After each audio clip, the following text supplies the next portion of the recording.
Oke, bismillahirrahmanirrahim. Assalamualaikum warahmatullahi wabarakatuh. Saya Bulu dan di samping saya ada Ibu Dini.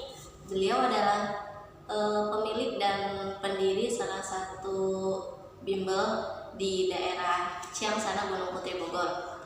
Nah, hari ini saya berencana mau wawancara beliau nih sebagai tugas pemenuhan UAS dari mata kuliah negosiasi dan mata kuliah komunikasi dan negosiasi, dengan dosen pengampu Ibu Lia Kurniawati.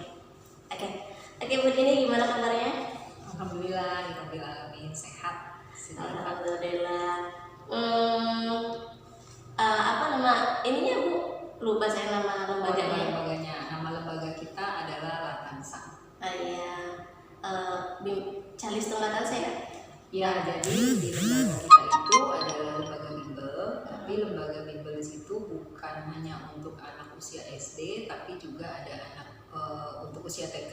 Jadi bimbel untuk TK itu lebih kita sebut ke Calistung, dan satunya lagi adalah bimbel untuk anak usia SD, dan juga ada bahasa Inggris. Wah, keren. Oke. Udah berapa lama, Bu? Kalau secara resminya lembaga Latansa itu sendiri berdiri sejak tahun sudah 6, ini adalah tahun ke-6 kita berdiri. Berarti sudah sejak tahun 2016 ya, 2015-2016 gitulah. Nah, pastinya kan ada motivasi khusus tuh, Bu, untuk mendirikan suatu lembaga itu. Ya. Kalau Ibu gimana? Apa motivasi khususnya?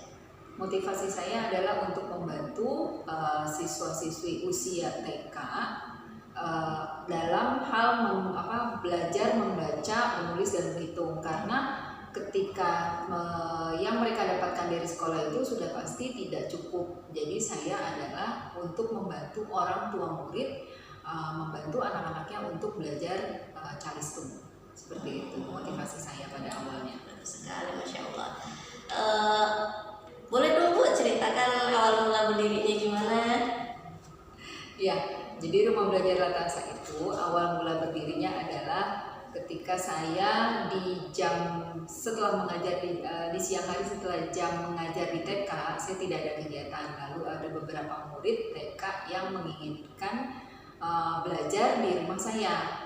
Nah, berawal dari 5 anak, lalu bernambah jadi 10 anak, lalu kemudian menambah jadi 20 anak. Nah, setelah itu karena saya merasa sudah kewalahan, barulah saya merekrut 1 orang guru. Nah, 1 orang guru itu kemudian akhirnya bertambah menjadi 2 guru, lalu kemudian 3 guru, dan sekarang itu sudah ada 4 guru yang bergabung di lembaga kita. Jadi lembaga kita itu sebenarnya tidak hanya mengajarkan Calistung untuk usia TK saja, tapi lembaga kita juga memberikan bimbingan belajar untuk anak-anak usia SD, terutama sekali di usia SD yang usia 4 tahun, 5 tahun, dan 6 tahun. Tapi beberapa waktu belakangan ini ada juga anak-anak usia SD dari kelas 1. Jadi mereka itu biasanya kelas 1 itu yang Calistungnya belum lancar, terutama bacanya belum lancar, akhirnya mereka ambil tambahan bimbel tapi khusus yang usia SD, seperti itu. Lalu untuk usia-usia TK yang Calisungnya sudah lancar tetapi masih tetap mau les, kami juga membuka kelas bahasa Inggris. Jadi kita menyediakan kelas bahasa Inggris basic untuk anak-anak usia TK, seperti itu. Keren sekali. Nah, dalam mendirikannya kan udah sekitar 6 tahunan ya, Bu ya. Itu kan pastinya atau ada nggak sih hal tersulit dalam menjalannya? Sebenarnya pasti ada hal tersulitnya. Jadi sebenarnya tantangan buat kita itu adalah menjaga kualitas dari hasil belajar anak-anak di rumah belajar kita, karena semua guru itu punya kreativitas sendiri-sendiri. Bagaimana cara mereka mengajarkan Calistung ke siswa-siswa mereka. Dari lembaga memberikan garis besar begini cara mengajarkan Calistung, tapi dengan kreativitas mereka sendiri nanti hasilnya pun, dan kemampuan dari siswa itu sendiri, hasilnya pun setiap siswa itu nanti berbeda. seperti itu. Jadi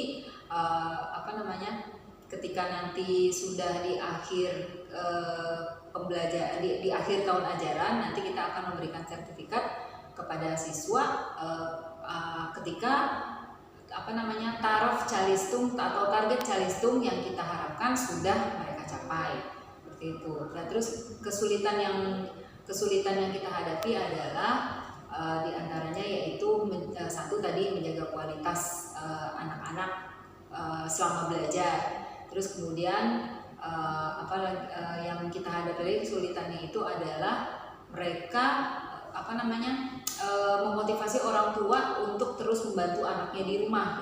Karena ada kalanya orang tua itu ketika sudah mengantarkan anaknya ke tempat belajar, ke Latansa, nah itu kebanyakan orang tua di rumah tidak membantu lagi. Jadi di situ kita kadang-kadang merasa kesulitannya.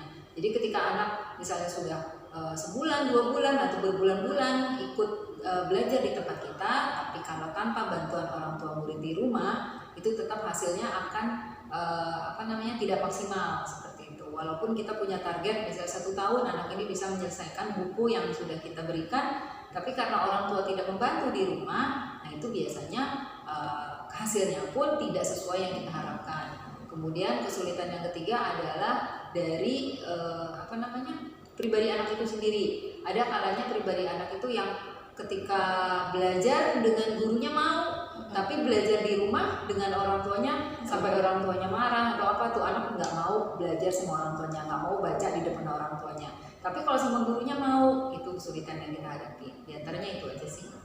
Nah, yang itu saya juga suka mengalami itu, Bu. Jadi kalau di sekolah ketemu kita itu semangat, tapi nanti suka ada laporan dari orang tuanya, nggak mau belajar nih Umi gitu. Nah, cerita yang sangat inspiratif ya teman-teman.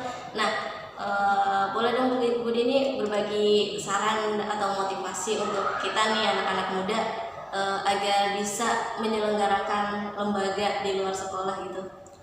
Baik, saran dari saya untuk semua teman-teman, untuk para anak muda di luar sana yang juga tetap semangat tetap semangat mempunyai niat untuk mencerdaskan anak-anak Indonesia. Saran saya adalah tetap semangat, harus dimulai dengan bismillah. Kalian bisa, bahwa belajar itu bisa dimanapun, tidak harus dengan lembaga seperti yang saya dirikan. Jadi kalian bisa memulai untuk mencerdaskan anak-anak bangsa, bisa dimulai dari rumah kalian sendiri. Karena intinya adalah kita bisa belajar dimanapun dan kapanpun.